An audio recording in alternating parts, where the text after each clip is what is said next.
professor de composição da Columbia University e trabalho com novas técnicas de composicionais.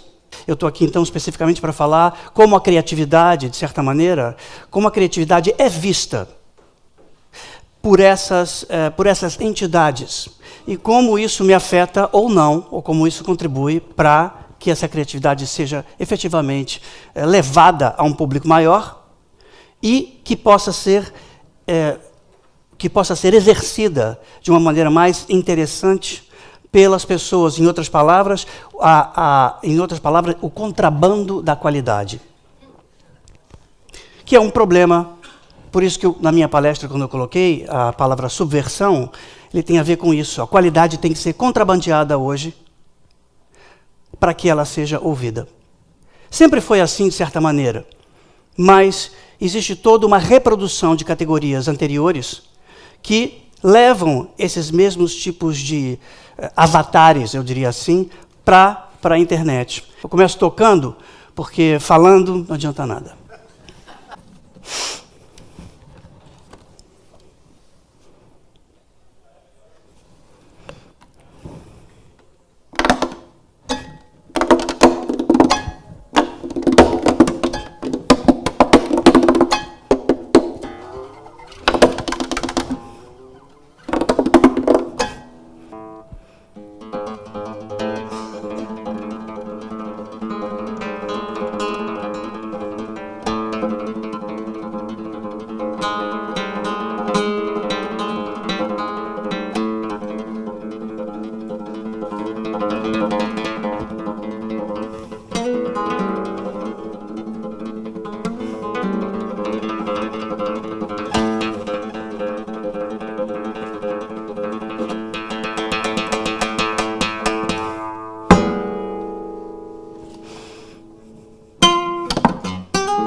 Obrigado.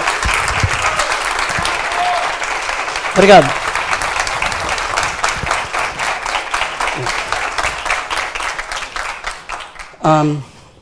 O nome dessa peça chama-se Percussion Study. Ela é parte de uma série de peças que eu fiz, que eu venho fazendo para o violão, que é uma peça que tem como objetivo trabalhar o violão com com todas as suas, com a sua potencialidade, eu diria assim. Por exemplo, essa técnica que eu inventei chama-se Tapping Technique, e o objetivo dela não é só simplesmente colocar ruídos e sons percussivos juntos com notas. Ela é uma extrapolação das possibilidades do instrumento como um objeto encontrado. Então, em outras palavras, como se eu encontrasse um objeto numa praia e percebesse o que eu posso fazer com esse objeto. Eu estendo essas coisas para, por exemplo, outros tipos de situações, como, por exemplo, motets em Stuttgart.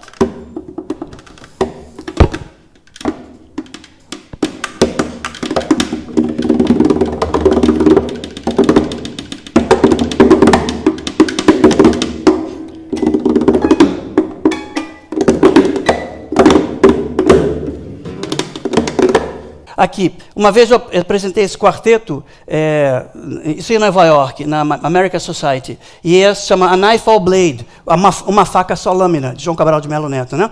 Mas esse quarteto é exatamente escrito com esse tipo de escrita, onde cada ruído foi completamente pesquisado.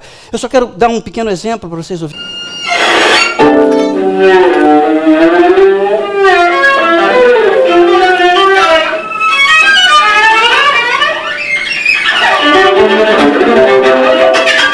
Que ela começa uma cadência para viola, depois o quarteto todo entra, e é nesse nível mais ou menos. Mas o que eu quero dizer é o seguinte, eu não tenho muito tempo para dizer o que eu quero dizer, porque se eu falar das minhas obras e das coisas todas que eu fiz, eu tenho obras tocadas pela New York Philharmonic, pelo Ensemble Moderno. No ano passado, uma das coisas que eu queria dizer, no ano passado eu vim aqui com uma mega produção do Ensemble Moderno, por exemplo, que ninguém soube disso, estava na Cecília Meirelles, na Teatro Castro Alves e na Sala São Paulo. Como é possível que uma produção dessas baixe nessa cidade e ninguém fique sabendo disso? Então, esse tipo de curto-circuito, que é um curto-circuito cultural, tem que ser evitado, porque só você dizer inovação, e a inovação ser a multiplicação de nadas, é um problema. Claro que tem coisas maravilhosas, e claro que tem pessoas, independente do nível educacional, que fazem coisas extremamente interessantes, que tem que haver suporte para todas elas. É assim que funciona meu cérebro, meio rizomático. Eu vou assim. Rizoma é uma coisa fundamental para mim. Essa história das fricções, de onde eu venho. Por exemplo, eu estou muito tempo, estou 27 anos nos Estados Unidos, e é interessante que a minha perspectiva composicional vem de coisas que me fundamentaram do Brasil, mas não a besteira do Brasil, não a babaquice do Brasil, mas o Brasil interessante, o Brasil de Darcy Ribeiro, de Florestan Fernandes, o Brasil do educador, como é o nome dele, Paulo Freire, o Brasil de Arrigo Barnabé, o Brasil de Caetano, de tropicalismo, claro, essas coisas, da poesia concreta, da poesia marginal.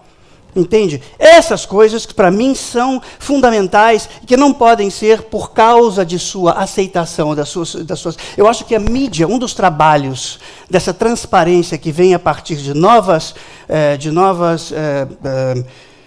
iniciativas é recolocar também essa discussão. Por quê? Porque obras, por exemplo, essa peça que eu acabei de tocar para vocês é essa daqui.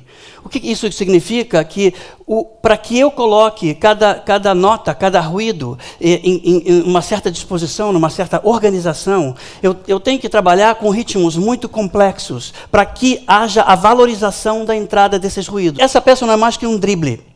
Eu me sinto, eu já sou um senhor, mas eu me sinto um exilado cultural, que é um termo que é substituição para uma coisa que vocês devem estar sofrendo nas suas indústrias, que é o exílio de cérebros.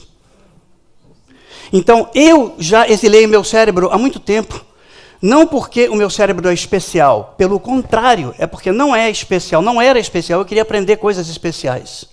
Então eu tive que tentar bolsas para fora daqui e eu tive que me jogar nessas perspectivas novas. Sem outras perspectivas, muitas coisas que eu mostrei aqui, eu tenho certeza que algumas de vocês, não só porque não me conhecem, algumas pessoas não sabiam, não conheciam.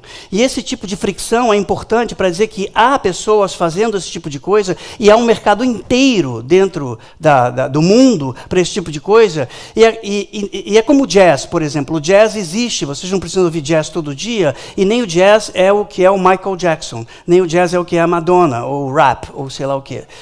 E que são mercados legais também. Mas existe... É importante que esse tipo de visão esteja com vocês, porque também é um tipo de... É um approach, eu diria, uma maneira de se perceber que a qualidade... O que é a qualidade? O problema é da escuta. A escuta nunca se ouviu tanto como agora no mundo. E nunca se escutou tão pouco. As pessoas estão... né? As pessoas estão literalmente plugadas. E o plug não funciona como uma espécie de tubo de conectividade entre você e o mundo. O plug funciona exatamente como uma... Como é o nome daquele troço? Quando eu era garoto, eu poderia... Eu tentei mandar e dizer, eu quero ficar aqui, eu quero fazer coisas assim aqui, eu quero ser utilizado aqui no Brasil. Eu não queria sair. Na verdade, meu primeiro movimento foi esse. Depois foi ótimo ter saído. Mas o que eu queria dizer é o seguinte, quando eu fiz isso, eu não consegui nenhuma resposta, tive 0 respostas das pessoas. Agora, a diferença é o seguinte, o garoto que fez esse disco, o Arthur Campela, morreu, está morto. Eu nem sei fazer essas músicas mais. Isso é importante. O professor PhD da Colômbia está aqui hoje dizendo, esse é um dos discos mais importantes, mais interessantes. Eu não gosto dessa música, essa música é uma merda. Isso é outra história. Tem que se entender isso. Se o Nelson Motta gosta ou se o Caetano gosta, não me interessa. Porque eu digo que isso é pura qualidade, uma qualidade que foi profundamente... por exemplo, programas que existiam na época, talvez o Chico, o Caetano, eu não tive acesso a isso. Não que isso fosse ser sucesso, não que as pessoas têm que gostar, nada disso. O que eu estou dizendo é o seguinte, é preciso haver um momento onde certas coisas sejam mostradas nessa sociedade e não escondidas ou escamoteadas, e que as pessoas tenham consciência disso e não chamem inovação não deem esse nome a coisas que não são inovativas. Isso é a minha mensagem que eu dizer para vocês. Eu mesmo estou fazendo uma campanha de blockchain com um site chamado Toolkit. Estou começando agora. É um site interessante que também só trabalha com Bitcoin. Ele tem o Ethereum, que é uma... E, claro, eu não tenho a menor ilusão de se vai rolar ou não a campanha. Isso não é o ponto. Mas o ponto é que eu gosto dessa economia. Eu acho que é importantíssimo que o Brasil está na urgência da transparência, para que isso seja, e que as pessoas também controlem essa coisa, em vez de botar na mão de oligopólios e monopólios. É só isso.